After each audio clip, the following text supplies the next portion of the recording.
If you're confused about gut health and feel like every source says something different, this video, How to Support Your Gut If You're Confused, is for you. I'm a certified gut wellness coach and I'm not a medical doctor, and everything I'm sharing is based on my own experience and what I've learned along the way. When people first come to gut wellness, they're usually overwhelmed, depleted, and exhausted. So today, I want to simplify what actually helped me when I didn't know where to start. One of these steps completely changed how I thought about gut health, and it's not the one most people expect. I'll explain that in a few minutes. Most people skip this step and go straight to restriction, and that's often why they stay confused. This took me longer to realize than I'd like to admit.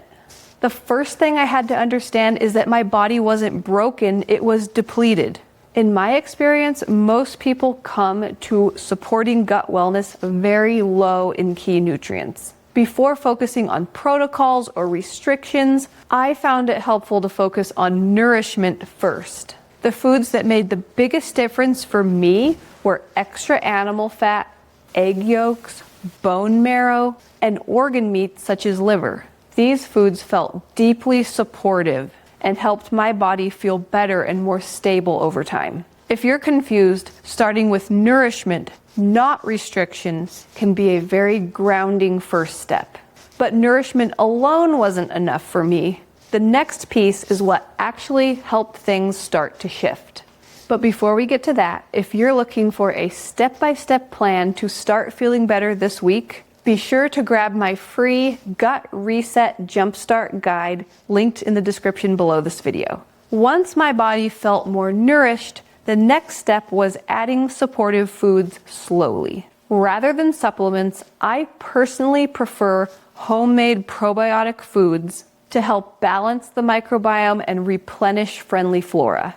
This is also where I made a mistake that set me back for a while, and it connects directly to the next step. Some of my favorite probiotic foods are long-cultured grass-fed yogurt, kefir, sauerkraut, and beet kvass. I learned quickly that starting very small and increasing slowly mattered more than how many of these I was including in the beginning. If I tried to be too extreme or added too much or too many all at once, my body did not appreciate the feelings of such strong die-off. If probiotic foods feel intimidating, remember, tiny amounts and patience go a long way. This next step was a turning point for me, and it's often misunderstood.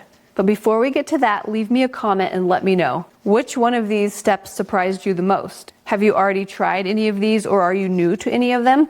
Leave me a comment, I'd love to hear. I didn't understand this at the time, but this was one of the most clarifying changes for me. Instead of bone broth, I focused on short-cooked meat stock. For me, this felt much gentler and easier to tolerate.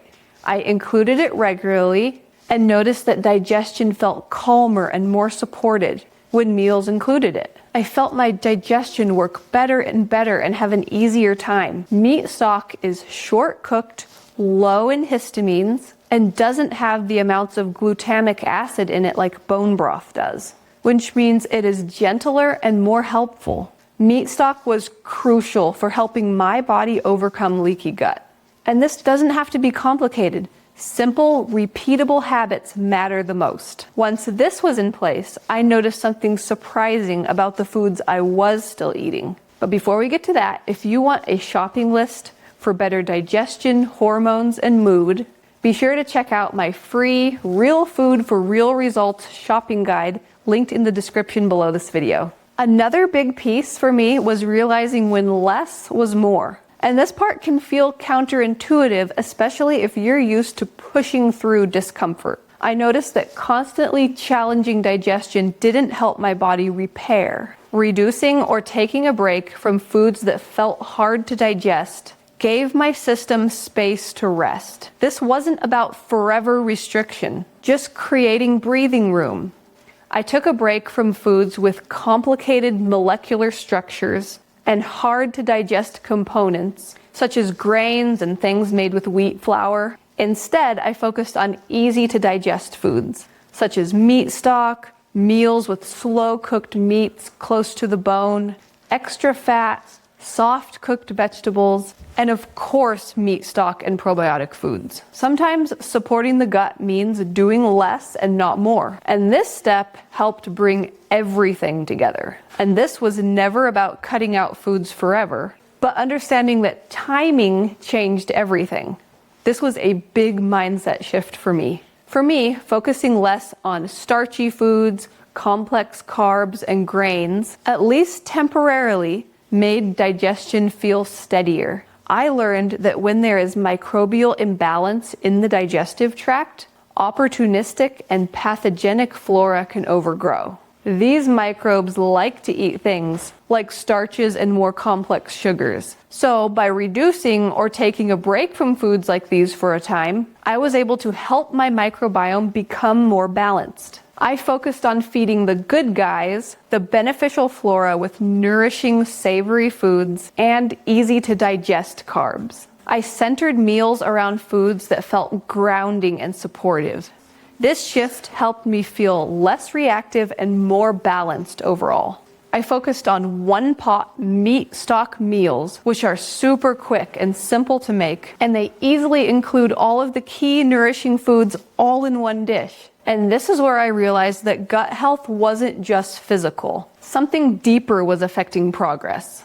I learned that gut wellness isn't only in our body, but our mindset and emotions and stress levels affect it deeply. Learning to manage my life in order to minimize stress and remove stuck emotions was key. And this is something that I see come up again and again. People can be doing everything right when it comes to food and detox supports, but if there are stuck emotions or trauma of different types that they haven't moved past, or chronic stress, progress forward with wellness can stay stuck until these are released. The good news is getting unstuck and moving forward with progress again is totally possible with the right tactics. And when you combine it with those supportive foods, it is incredible how good we feel. Taking a break from certain foods doesn't have to be extreme or permanent, just intentional and gentle. And if you're overwhelmed right now, the one step that I would start with might surprise you, and I will share that next.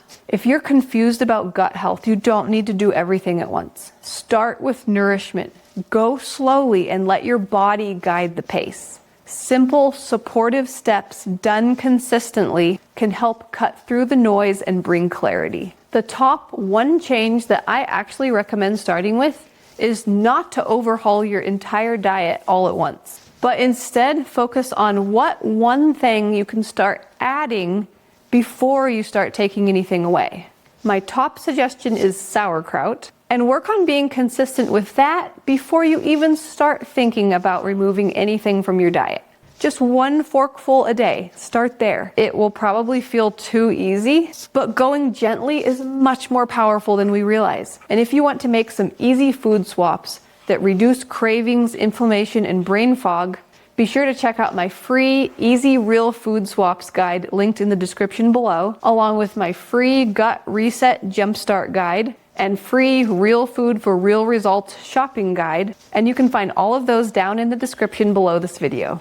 Now that you know how to support your gut if you're confused, what is the easiest way to make one of the most powerful probiotic foods at home? But how do you do that? It all starts by watching this video here next, because when you pair what you learned in this video with what you're going to see here, it will be so much more powerful. Thank you so much for watching, and I will see you in the next video. Bye.